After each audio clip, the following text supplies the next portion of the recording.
Vamos elevar o nosso pensamento ao querido Mestre Jesus.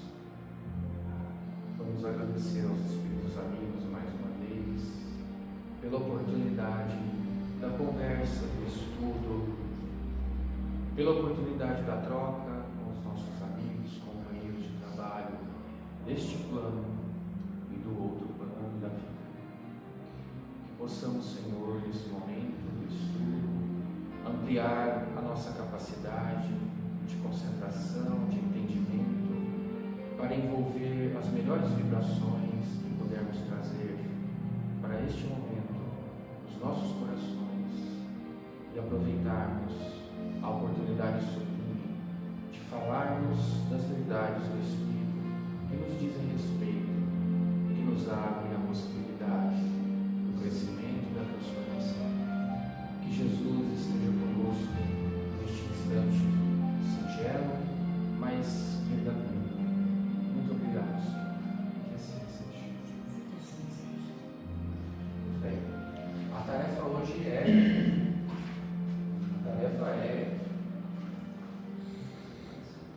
grande. Então, talvez não seja a palavra, não estou procurando a palavra, mas é uma tarefa, eu não queria falar difícil, né? Mas é uma tarefa importante. Falar de duas coisas difíceis de serem definidas, que todos nós conhecemos, sabemos, mas que é difícil pôr em conceito e definição: verdade e liberdade, que é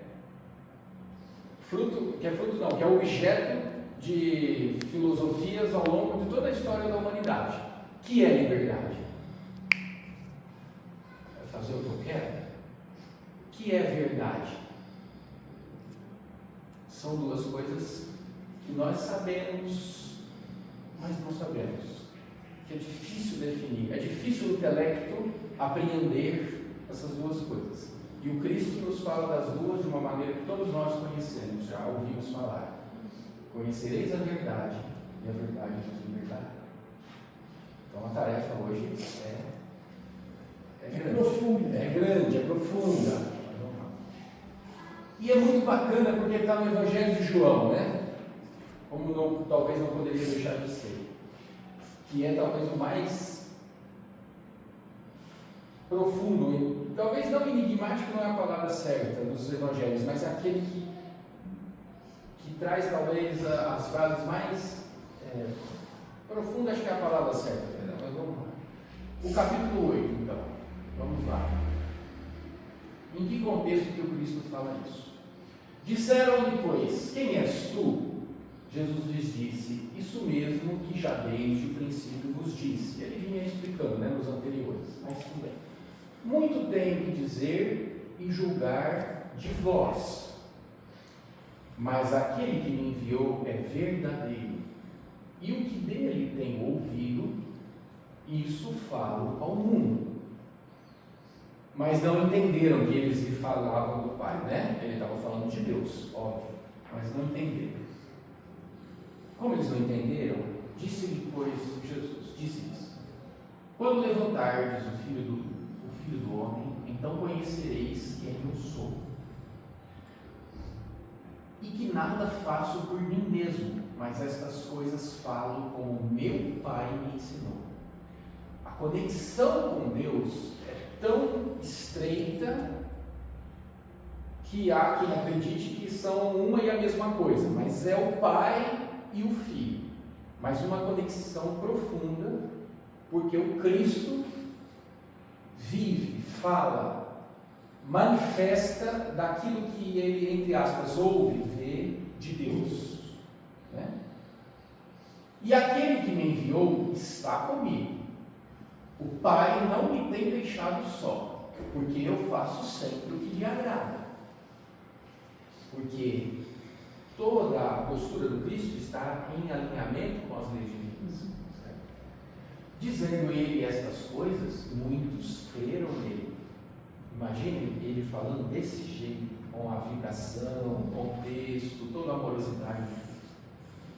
Jesus dizia, pois, aos judeus que criam nele, que acreditavam nele, se vós permanecerdes na minha palavra, verdadeiramente sereis meus discípulos, e conhecereis a verdade, e a verdade vos libertará. O Emmanuel pegou só essa parte, mas é importante a gente pegar toda essa parte completa em negrito, vai ajudar a gente. Se vós permanecerdes na minha palavra, verdadeiramente sereis meus discípulos. Então não vai vir agora, mas se vocês estão entendendo agora, não estão entendendo? Estão entendendo Jesus? Então tá, fica na minha palavra, porque aí você vai conhecer a verdade, e a verdade nos libertará. Responderam-lhe: somos descendência de Abraão. O que eles interpretaram? Mas como assim nos libertará se nós já somos livres? Nós não somos escravos. O que era não ser livre na época? Oh meu Deus! O que era não ser? Eu fico com medo de ficar na frente. O que era não ser livre na época? Como que é a relação hoje de trabalho? Hoje, o Gabriel vai construir uma casa, ele vai precisar contratar um servente. Normalmente o servente ganha por diária. Ele tem um serviço para fazer, o Gabriel vai pagar um valor, ele vai executar o serviço, depois o cara pega o dinheiro e faz o que ele quiser, né, com o dinheiro. Naquela época não existia esse conceito. Esse conceito ele é muito mais recente. Não existia, simplesmente não tinha esse conceito desse jeito. O dinheiro não era uma coisa assim. Era assim: eu mando, porque eu sou o seu Senhor. É por isso que eles falam que Jesus era o Senhor. A relação era de poder. Faz o que eu mando, você é meu escravo, né?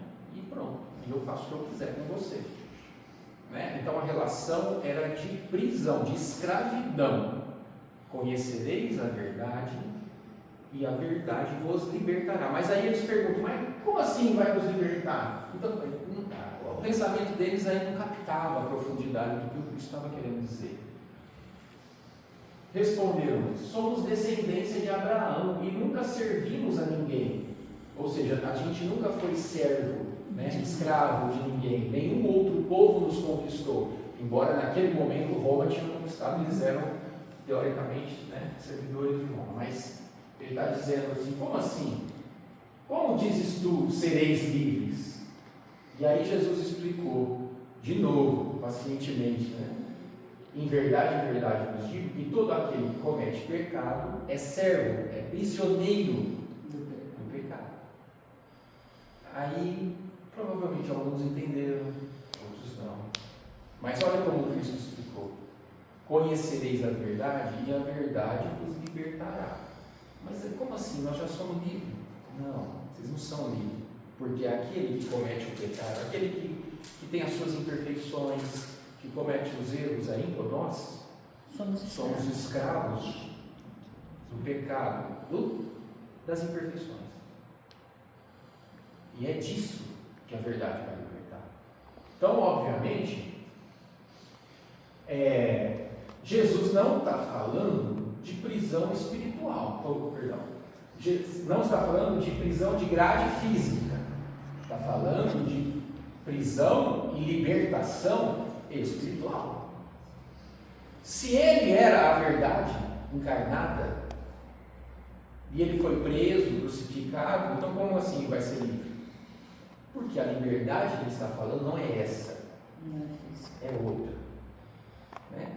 Quem tinha ouvidos de ouvir, ouviu, entendeu. Quem tinha olhos de ver, viu, entendeu, né? E outros não entenderam, que ele falava da parte espiritual.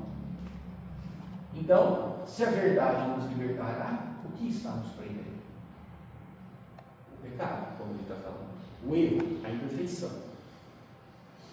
Bem, em que sentido podemos dizer que temos estado presos, cativos, escravizados? Que sentido será que o Emmanuel vai interpretar na lição para essa prisão, para essa escravização? O Emmanuel vai falar assim: mas antes disso, essa figura eu já trouxe em outro estudo. O que é essa figura, sobre o que é? Quem sabe, quem já viu, quem lembra do outro estudo? O que ela quer dizer?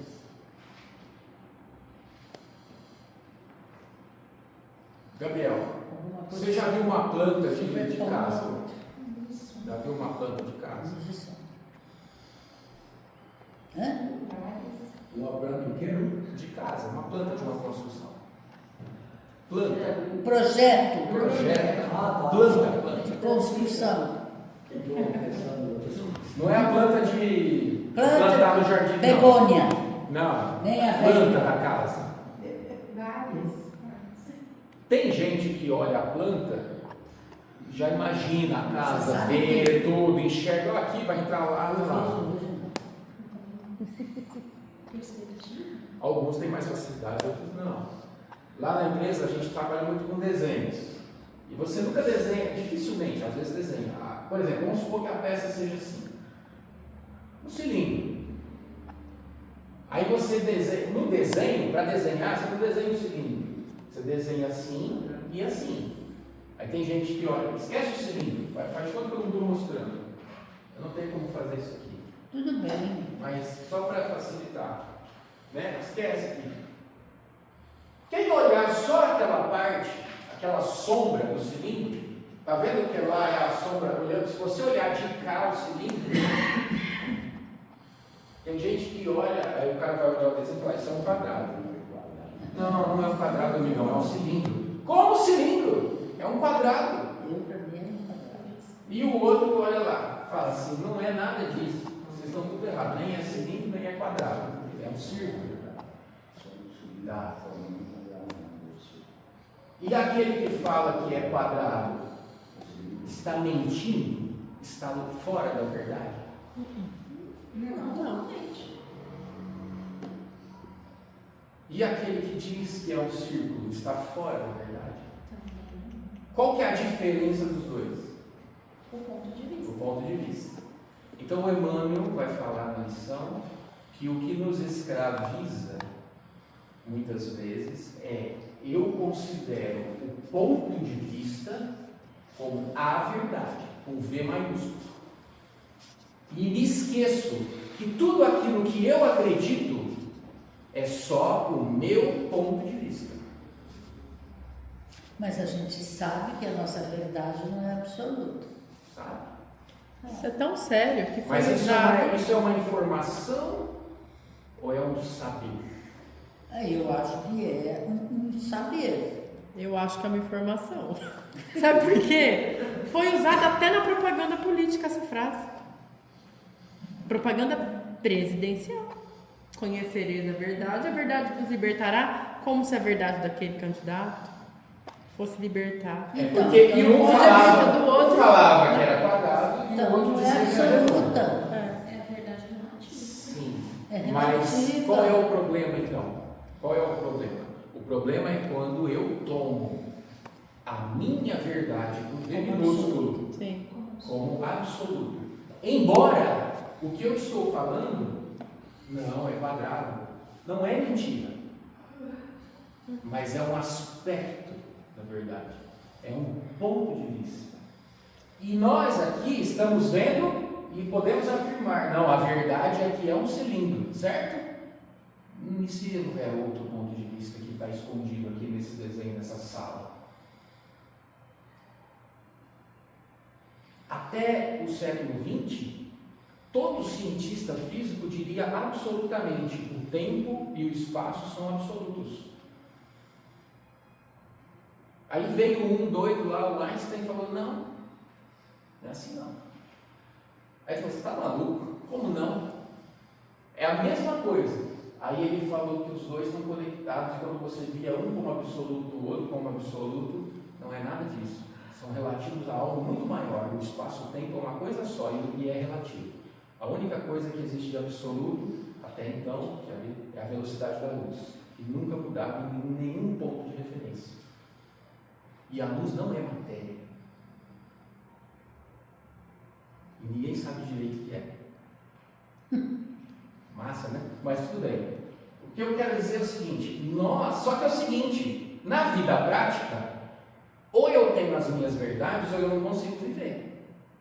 Eu tenho as coisas que eu preciso acreditar, as coisas básicas. Eu preciso acreditar, ou preciso ter como verdade que eu sou Lucas, que eu venho sempre às terças-feiras, que eu tenho um trabalho X, sou filho de fulano, tenho um irmão ciclano, que eu vivo na cidade A, B, C. Isso é a minha verdade? Ou isso é um aspecto da minha verdade? Vejam só, tudo que eu acredito é um aspecto, não é a verdade. Não é possível, Lucas. Mas quando eu digo Deus existe, é uma verdade com V maiúsculo. Essa não tem como. Para você, essa afirmativa tem uma perspectiva. A sua perspectiva para você é relativa. Por quê? Pela única razão de somos imperfeitos ainda. E estamos no mundo material. Então, qualquer coisa que eu afirmar, qualquer coisa vai ser sob a minha perspectiva. Mas a verdade que liberta, qual é? Qual é a verdade que liberta? Toda vez, vejam só, que nós... Vocês já repararam como a gente se refere à verdade como algo que está encoberto, muitas vezes? A gente não fala assim, eu vou atrás, eu vou descobrir a verdade, porque parece que ela está embaixo do cobertor. Você usa o mesmo verbo, descobrir. Não, eu vou a fundo nisso, que a verdade está lá. E quando nós falamos de nós mesmos, também é assim. Eu acho que a Dulcinea não está sendo verdadeira.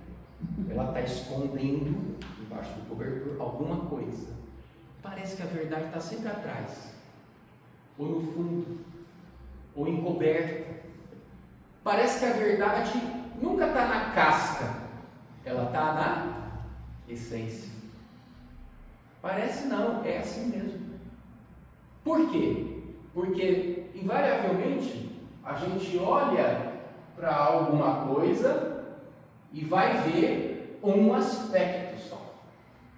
Sempre que algo me acontece, que eu olho para alguém, sempre eu vou estar vendo um aspecto. Sempre.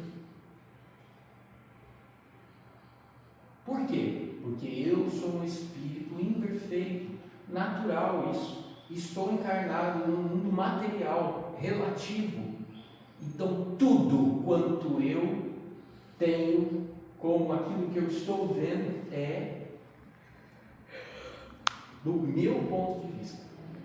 É a minha verdade. É a sua verdade. Independente da sua E é verdade. libertador. Não é assim que a gente ouve nos grupos de internet? É libertador saber que o outro tem direito a um outro ponto de vista. Muito bem, então vamos lá. Agora vamos começar com Emmanuel. Agora a missão.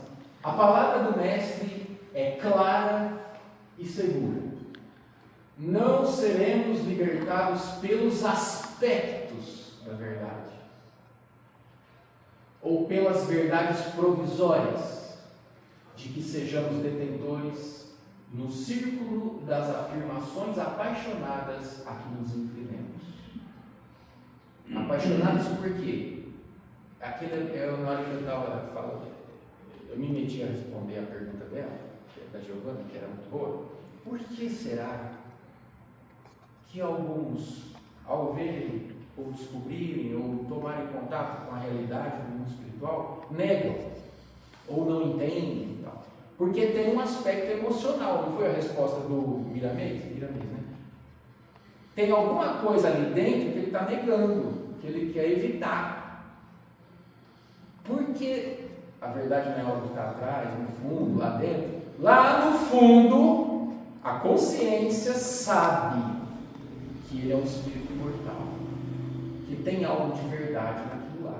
E que essa imagem anterior que você colocou aí, não é para dizer que a verdade seria sinônimo de luz?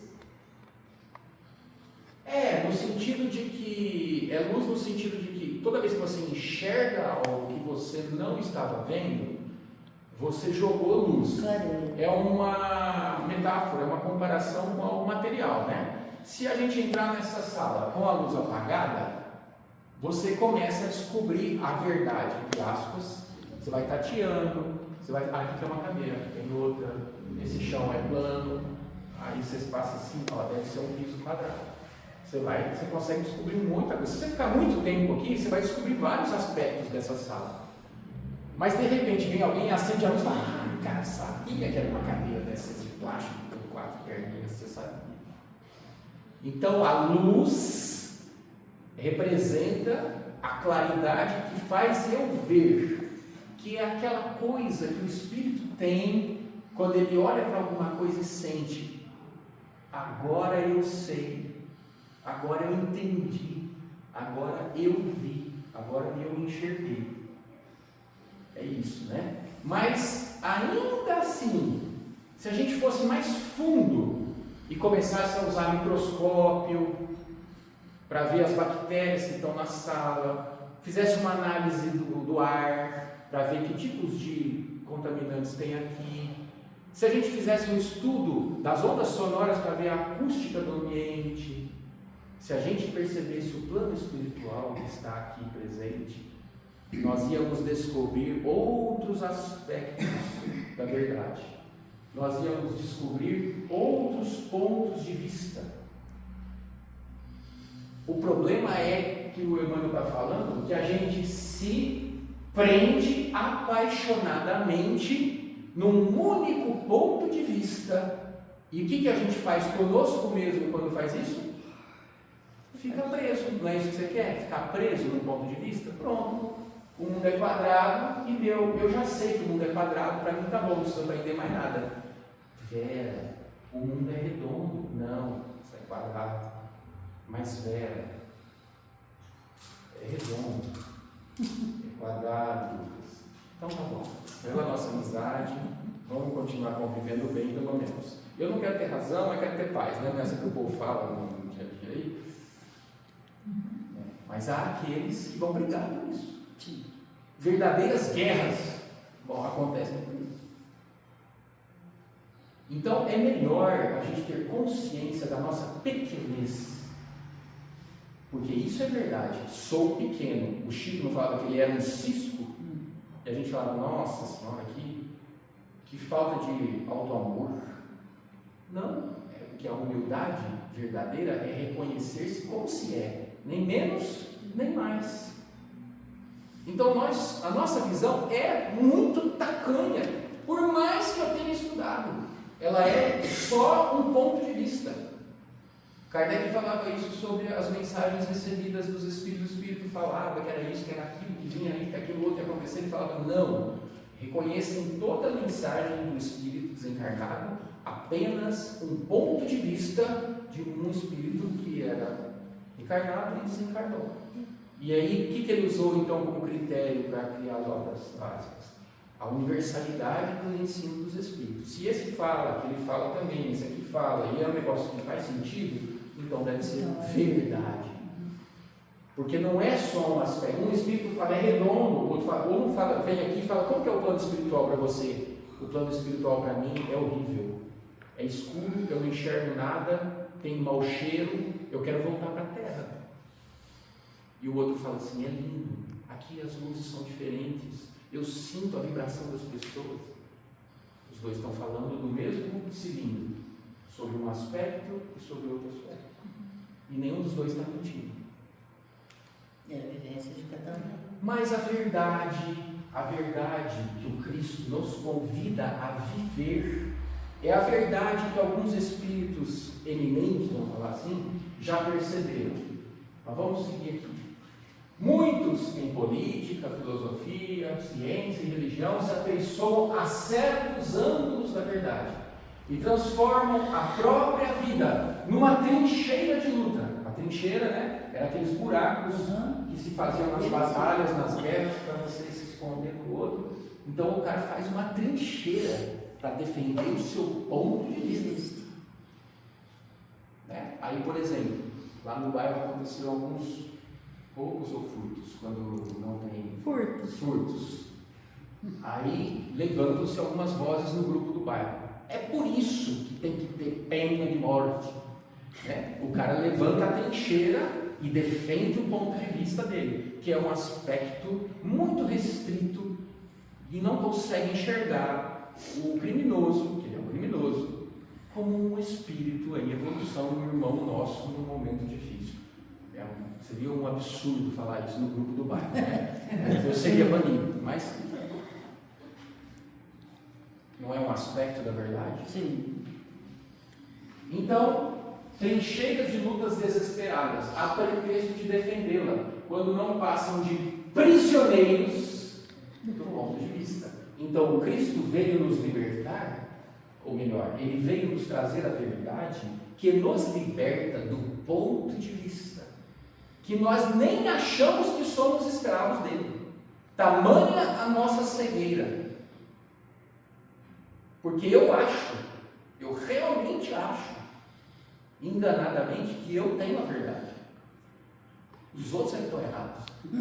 Principalmente minha esposa, meu marido, meu vizinho, o povo do grupo do bairro.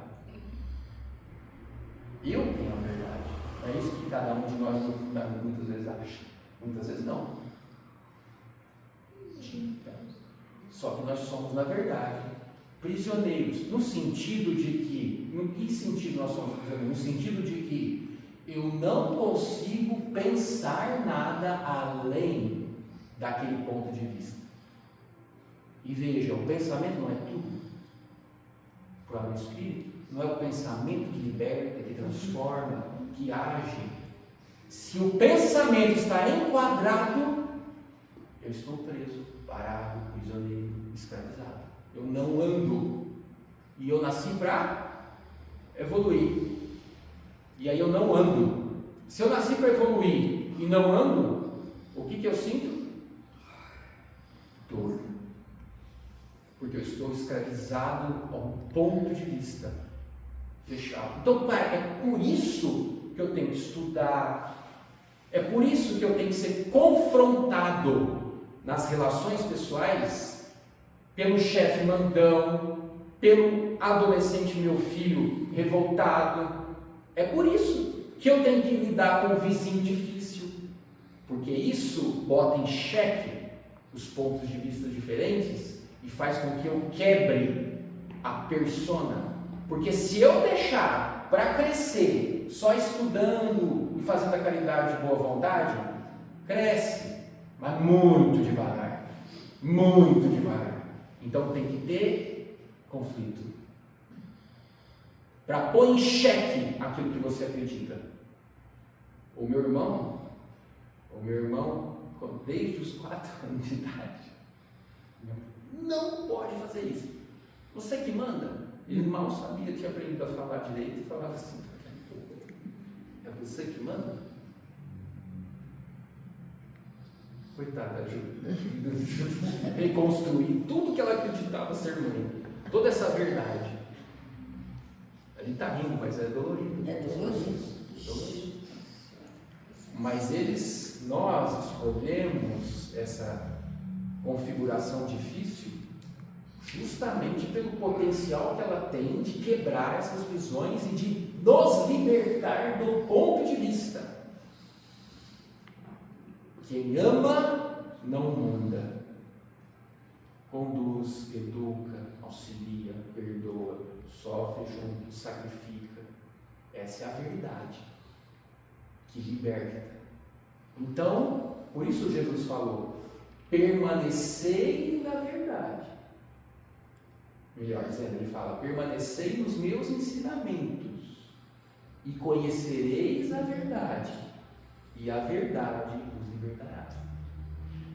Então, quando Cristo nos convida a perdoar, a auxiliar, a amar incondicionalmente, é um ensinamento que eu vou permanecer, sem nem entender direito por enquanto. Permanecer nos meus ensinamentos e conhecereis a verdade sobre mim mesmo, a verdade sobre o outro, a verdade sobre os companheiros do bairro, a verdade sobre o que é trabalhar na casa espírita, a verdade sobre o que é viver. Você permanece no ensinamento e conhece a verdade, e a verdade liberta, porque você não fica mais preso aos pontos de vista que te seguravam. Por isso o espírito precisa reencarnar para quebrar pensamentos, estruturas mentais, formatos de ver a vida, de ver o outro, de ver a si mesmo, que o aprisionam e deixam ele preso no plano espiritual anos a fio, como a gente vê toda semana, preso a pontos de vista, a momentos, apaixonadamente defendendo pontos de vista. Então ele precisa reencarnar num contexto muitas vezes difícil, porque a dor quebra a personalidade e deixa surgir a individualidade verdadeira, espiritual, plena e imortal. Lu, é tão verdade isso, né? Essas afirmações apaixonadas. Sempre achei que eu respeitava, entre aspas, todas as religiões. Semana passada eu estava sozinha na minha casa e meu filho em um aniversário. E começou um barulho, a casa ao lado está à venda, e começou um barulho muito alto de tambor. Aí eu pensei, tá tendo uma gira, né? Até aí tudo bem. Aí uma entidade começou a gritar muito alto. Muito alto. E aquilo me incomodou inicialmente pela altura. Aí continuou a batida. Isso durou mais de 1h30 e eu estava sozinha. E eu senti medo, muito medo. Porque eu não sei se era um ritual de Exu, mas era uma entidade. Se era uma gira, se era um ritual de limpeza do imóvel que está à venda. Mas eu fiquei eu passei por todas as emoções em 1h30. Primeiro eu fiquei irritada, depois eu fiquei inconformada, depois eu fiquei com muito medo, porque eram muitos gritos e expressões assim. Eu criei uma imagem mental de uma cena pavorosa que eu não sabia o que era. Eu cogitei em ligar para a polícia, eu cogitei, me deu vontade de chorar. Eu fiquei extremamente regredida com medo de uma religião, porque assim, quantas afirmações apaixonadas nós temos de que nós temos que respeitar a religião do outro. E aí eu fui buscar meu filho e eu cogitei não ir para casa, tamanho medo que eu estava sentindo. E é claro que era uma entidade, nós estudamos isso, nós falamos disso, mas eu estava com muito medo. Eu estava com medo de, uma certa forma, pensamentos pavorosos, assim, intrusivos, aquilo me atingir, daquilo ser todo final de semana, toda semana, de como seria. E criei uma cena mental de vou chamar a polícia, não vai adiantar. Aí eu busquei e fiquei rodando, com medo de entrar em casa. Eu estava com medo de descer a escada, gente. E é muito interessante isso. E depois, quando passou, rezei, vibrei, mas assim, é tudo muito relativo. Porque uma coisa é você ler o Evangelho e falar, olha, vamos respeitar, nós sabemos que nós temos que respeitar. Mas eu estava sozinha e eu senti medo, eu senti muita coisa. E eu estou compartilhando porque assim, eu sempre achei que isso jamais iria acontecer. E não importa o que meu vizinho estava fazendo, eu não sei se vai ser semanal, mas eu me assustei muito. Por isso que no começo você falou que tinha como informação. E não que você está se sentindo. Ela não, eu sei que é relativo. E ela não, é só uma informação. Tipo, ela não conseguiu ser verdadeira com aquilo que ela acreditava que precisava ser naquele momento. Mas por outro lado, às vezes a gente se impõe algumas coisas por achar que tem que ser, né? Hoje, isso vai fundo. Eu fiquei mais chocada agora que passou com a minha reação do que com a gira em si, o ritual de limpeza. Eu fiquei chocada. O aprendizado maior em você. Deixa eles. Aí eu não queria chorar, né? Falei, não vou chorar, né? Porque eu vou chorar na frente do meu filho. Ele falou, o que foi? Aí eu falei, eu quero chorar porque a mamãe tá com medo. O povo quer ter participado. Você falou? Eu ia participar. Podia participar. Eu descia. Vamos seguir que o tempo está esgotado. Mas vamos lá. Eu lembrei desses dois amigos que pretensão falar isso, mas eu li um livro do Gandhi há muito tempo que se chama assim, é uma autobiografia dele, que se chama Minha Vida e Minhas Experiências com a Verdade. Porque ele foi um espírito e ele narra de uma forma de diário as lutas dele. Então, como que ele lidava, por exemplo, com a questão do impulso sexual que ele sentia por uma esposa que ele não escolheu, que escolheram para ele com 12 anos de idade ela tinha. Ele tinha vergonha de, quando ele estava estudando em Londres, que ele foi estudar em Londres, a advocacia, direito, né? Ele depois virou advogado. Ele tinha vergonha de dizer que ele era casado. Pelas tradições hindus, ele era casado porque escolheram uma moça para ser a esposa dele, de 12, 13 anos, e ele já tinha ido estudar, mas ele era casado. Mas ele tinha vergonha de falar assim, como lidar com a vergonha de falar a verdade e o compromisso que ele tinha assumido dele mesmo, já naquela época, de ser verdadeiro, de seguir a verdade. E ele vai trabalhando isso ao longo da vida, vários aspectos, como que ele lida com isso, o que é ser verdadeiro, ser honesto, ser sincero, o que é estar na verdade, o que é ser íntegro, porque é muito difícil ser verdadeiro, né? Eu trabalho no setor da qualidade da empresa e muitas vezes a gente fabrica a encomenda do cliente e o cliente manda um inspetor de qualidade para vir ver se está bom para liberar, para inspecionar e a gente falar assim. Então, por exemplo, o cara encomendou uma garrafa dessa, eu fiquei 6 meses fabricando e ele fala, tal dia eu vou lá na sua empresa para ver se está boa mesmo, do jeito que eu pedi. Aí tá lá, a gente põe na mesa e fala, não, eu quero ver isso, desde que tenha sido combinado previamente, mas beleza. E muitas vezes você sabe que tem coisa errada. Todo dia eu lido com isso.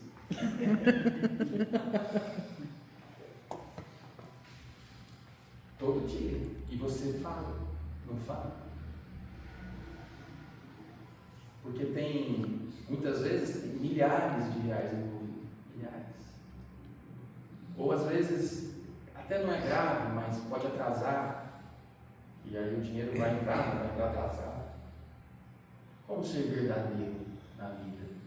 Honesto. Então, na vida prática, nós precisamos de um monte de mentiras para conseguir viver a nossa vida do jeito que ela é. Por isso que esses grandes espíritos que assumiram um compromisso dentro de si mesmo com a verdade, eles lidam com conflitos regularmente. O conflito que só existe no testemunho daquele que já fez a escolha de seguir aquele caminho. Nós às vezes nem fizemos a escolha ainda, vou levando, vou lá no centro e tal, dou uma cesta básica aqui e tal, e está tudo certo. E a verdade lá? Não, a verdade lá é relativa. Só para dividir com vocês alguns dos conflitos que a gente pode viver, e fora os outros, todos nas relações pessoais. E aí, o que você achou? Tá bonito? Né? Aí tem até o sincerão, né, lá do YouTube, lá, que vai falar, não, tá horrível. Então a verdade é uma coisa difícil de lidar, e a liberdade também. O Gandhi chegou a ponto de dizer, a verdade é Deus. Depois de muita meditação, de muita reflexão, depois de muitos conflitos que ele viveu na vida, a verdade é Deus. E essa é para a gente guardar e pensar. Porque custou muito ele chegar nessa conclusão, não é uma frase jogada. Isso a gente vê pela história de vida dele no livro, pelas experiências dele, por tudo que ele representou para o país dele inteiro e tudo mais. Para a humanidade até, a gente pode falar. E o Eurípides também tinha um reconhecimento profundo pela verdade. O que será que isso queria dizer para ele em profundidade? Poderoso é o sol da verdade. Poderoso é o sol da verdade. Eles certamente estavam um pouco mais perto do que nós, do pensamento do Cristo, de que a verdade liberta. Né? Liberta. Essa verdade eu busco um V maiúsculo. A verdade, aquela, se é que existe, mas mesmo que seja abstratamente como referência, nós sabemos que existe algo que é absoluto, que é perfeito, que é verdadeiro, que é eterno, que é imutável. Deus. E a verdade, quando é verdade, ela também é tudo essas coisas junto. Muitos aceitam a verdade, estendem-lhe as lições. Então eu posso vir aqui na frente do centro e ficar falando da verdade, né? Não estou falando aqui. Advogam-lhe a causa, não, nós temos que ser verdadeiro. E proclamam-lhe os méritos. Entretanto, a verdade libertadora é aquela que conhecemos na atividade incessante do eterno bem.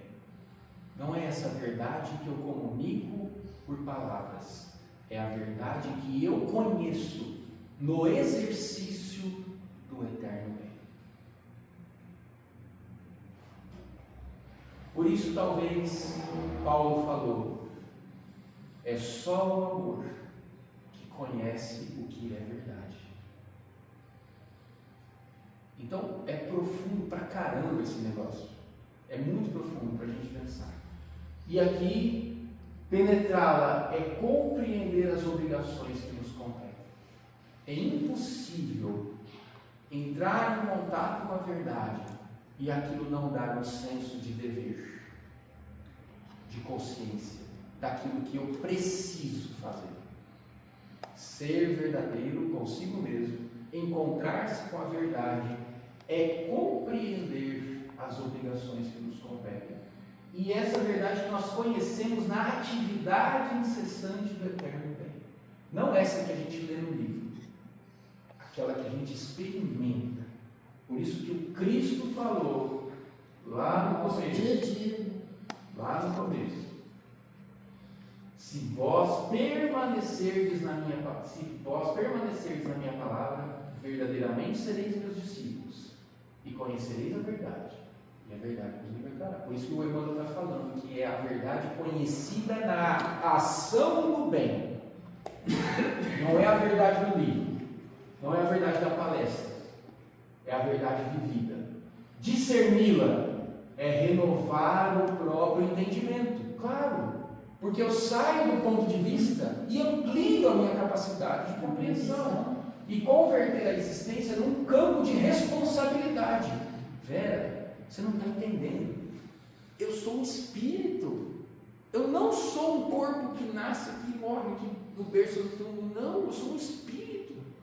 Você tem noção da profundidade disso? Essa é uma verdade que, quando vivida, ela abre um campo de responsabilidades para como melhor. A verdade é isso. Só existe verdadeira liberdade, olha essa frase, na submissão ao dever fielmente cumprido. Essa é para levar para casa e digerir, tregerir, né? Lembra até apesar da música falar de outras coisas, né? O Renato Russo tinha uma música que falava assim: disciplina é liberdade, compaixão é fortaleza, são os valores eternos do Espírito. E essa letra é sobre as virtudes perdidas. Conhecer, portanto, a verdade é perceber o sentido da vida. Uau! É muita coisa para a gente pensar. Conhecer, portanto, eu repeti, desculpa, perceber o sentido da vida. E perceber o sentido da vida é crescer em serviço e burilamento constantes. Observa desse modo a tua posição diante da luz. Nós estamos diante da luz, das informações sobre o que é a verdade. Qual é a nossa posição diante da luz? Qual é a minha posição? Por que ele está falando isso aqui? Porque lá no início do texto ele falou de quem faz as trincheiras para defender os pontos de vista. Então, qual é a sua posição diante da luz? Você está defendendo os seus pontos de vista Ou você deixa a luz penetrar e descobre a verdade, e vive os ensinamentos, e conhece a verdade, e se liberta dos pontos de vista. Quem apenas vislumbra, olha de longe, né, assim, vê mais ou menos a glória ofuscante da realidade, fala muito e age menos. Quem, todavia, penetra a grandeza indefinível, age mais e fala menos. Por isso eu vou parar de falar. E agora o quadro inteiro.